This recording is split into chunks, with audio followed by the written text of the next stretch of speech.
Alright, so we're going to go through Twistt, and we're going to use the poem Reflection.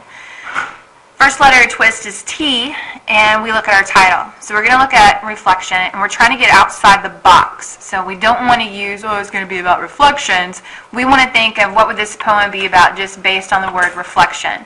So I'm going to say maybe showing something other than what we see. And I'm writing it next to the title, okay? That's the greatest thing. All of your notes are going to be on this piece of paper, all right? Then we go to our W, what's happening. So for a W, we're going to take each complete thought, all right? And we're going to paraphrase it. We're going to put it into our own words. So the first thing we have is hidden behind that mask. I'm a burning flame, a dark rose. So I know that hidden behind a mask is talking about what I am. So this mask isn't actually a mask. This is being used figuratively like a symbol. So basically what this is saying is that I'm hiding part of who I am.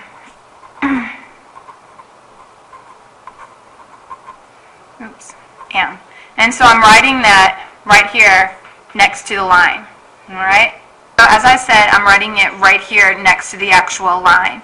The other part of the thought is, I'm a burning flame, a dark rose. Well, same thing. I know that with poetry, they use figurative language. So I'm not really a burning flame. He's actually possibly talking about that I'm this creative energy, because I know that flame as an archetype could stand for creativity. So I'm going to write, I am a creative energy, a dark rose. So I'm also a dark rose. Well, I know dark, that's going to be something negative, and then rose I think is something good, like I think of love or innocence. So I'm seeing it kind of like an oxymoron. So I'm going to go ahead and put, I'm also an evil, yet innocent. So you're just paraphrasing. One of the things you need to keep in mind is that when we are paraphrasing, we're putting it into our own words. And so our interpretations may be a little different as well. So don't get too caught up on, is this exactly right? It's your interpretation, but there has to be reason for it. So I'm using my archetypes and my symbolism to help me understand it. Okay? Then we're going to go on to the next stanza. My facade hides the devil deep within, glowing like fire. So we know that facade is kind of like a personality or something that we're putting out. So it's kind of referring back to this mask. So my act, how I act, hides the devil. I don't want to say the devil because there really isn't a devil. It's going to be the evilness that I actually am. So I'm going to say the evil that I am, glowing like a fire. So I'm going to pause on that one, and I want you to think about, what does the author mean? Hopefully you can see that this is a simile. We know that we're comparing the way I'm acting, that is like this devil, this evilness, to a fire. So go ahead and pause the video, and then I want you to write down right here on this line what you think this means, glowing like fire.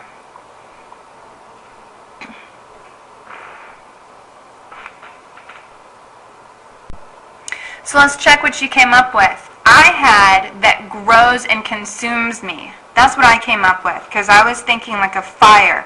If the evilness is glowing like a fire, I'm thinking that the evilness is growing and it's consuming me like a firewood. It's glowing, it's hot, the fire's burning, and so it's consuming me. So if your idea is something similar, we're on the right track. Alright? So now we have the next two stanzas. I'd like for you to go ahead and try these next two stanzas on your own. So I'm going to ask you to pause the video. You're going to do the same thing, just out here in the sides. I'd like for you to paraphrase, put into your own words what you think these complete thoughts mean. So go ahead and pause and take a stab at it.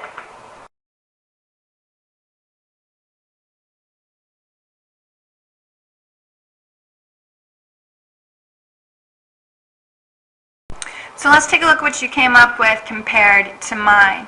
So our third stanza, invisible reflections in life's mirror, no one sees me. So I have, no one can see these evil things. Everything that we're talking about in the stanza above it is this evilness that I'm hiding. So those are my invisible reflections. No one can see the evil in my life. We're talking about life's mirror. So everything that I'm doing in my life, people can't see the evilness that I'm doing. No one sees me. No one truly sees who I am. Why? Because I'm wearing this mask, right? I have this facade. Last stanza. Disguises cannot last. I will be unveiled as a phantom that I am. So I can't hide this evil forever. I will be unveiled. I will show my true self. And as a phantom is something that is kind of ghostly. It's not clear. So I went with as the unclear, unsure person that I am. Because remember, I'm hiding part of who I am. So all of this right here, this is our what's happening. Now we should have a clear understanding of what the poem is about, because we got rid of our figurative language and we're putting it into what the poet actually meant. So now we're going to move on to our I. Our I stands for imagery, but we're also looking at other types of figurative language. And all we want to do is just kind of mark the different types of figurative language that we have in our piece and make sure that we have paraphrased it correctly. So our first one we talked about right here, mask, we said this was a symbol, so we want to label it. I am a burning flame. We have two things that are being compared, and we are not using like or as. I am being compared to a burning flame, so this is a metaphor. And then we also have a dark rose. I am a dark rose. So two things are being compared again. We do not have like or as. I am being compared to a dark rose. So this would also be a metaphor. We could also look at burning and dark, and we could consider that as imagery as well and put some eyes there. Because we're using our sense of sight, I can see that this rose, it's not a red rose, it's dark, so it's probably black. Second stanza, facade hides. That is some figurative language. So I'm going to go ahead and underline a couple more, and then I'd like to pause the video and see if you can go back and identify the actual type of figurative language that they are. So we have facade hides, we have the devil, and then glowing like fire.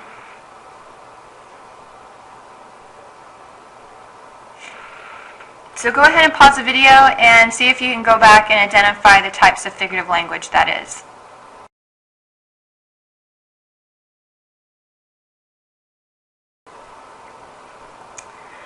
Alright, so hopefully you came up with personification for facade hides. Hide is a personal characteristic. The devil, you could say that this is either a symbol or it could also be a metaphor comparing my personality and myself to the devil. And then glowing like a fire, that would be a simile because we have two things being compared and we have the word like right there, okay? And then our last one down here at the bottom, as the phantom. I am being compared to a phantom, we have the word as. So that would be a simile. So now we're moving on to speaker. So anywhere you have room on your paper, you're just going to write speaker. We're asking ourselves who or what would be saying these words. What kind of person would be saying these words? Well, it's a person that we know who is hiding part of who they are, and that part they're hiding is an evil side. So someone hiding his evil side. And then we want to give line numbers that support that. So line 5, line 6, and line 10 support those. Then we're ready for our next T, which is tone. Same thing, just find some space, write tone. So we want to go back and we're looking at our words, whether they're negative or positive. So if I'm looking at burning flame, even though I was thinking it was creative energy at the beginning, this may be something that's consuming me, and this could be negative. So I'm going to put a negative sign. Dark is negative. A facade hiding is negative. Devil is negative. So I'd like for you to pause the video and then go through and see what other words you can identify, whether having a positive or negative charge to it.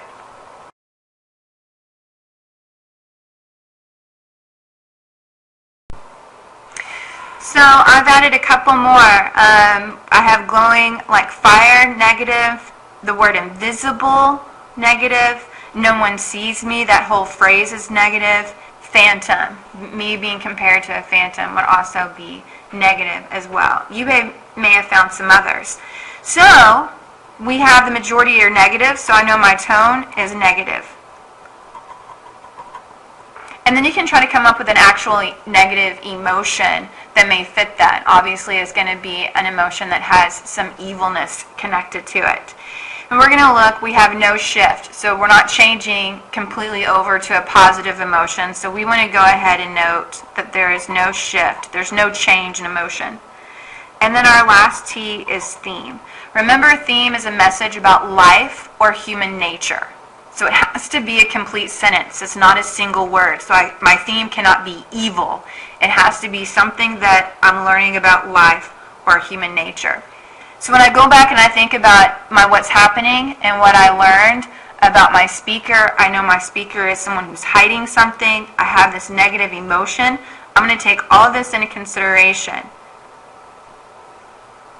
So I want to pause the video. I'd like for you to pause the video, and I want you to think about, what is your theme? What do you think the message about life or human nature would be based on what we've analyzed so far?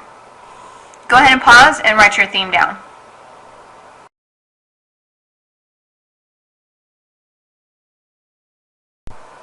So here's my theme. You don't always know what evil hides in people. My lines that support it are lines 1 through 3, hidden behind the mask, I am a burning flame, a dark rose, and then also 5 and 6, the devil deep within me, glowing like fire. So hopefully your theme has something to do with evilness, hopefully it being hidden or things that we're learning about others. Your theme may be written in a different way, but we should have the same ideas somewhere in them as well. That's it. That is Twistt right there for you. All right, good luck. If y'all have any questions, make sure that you ask.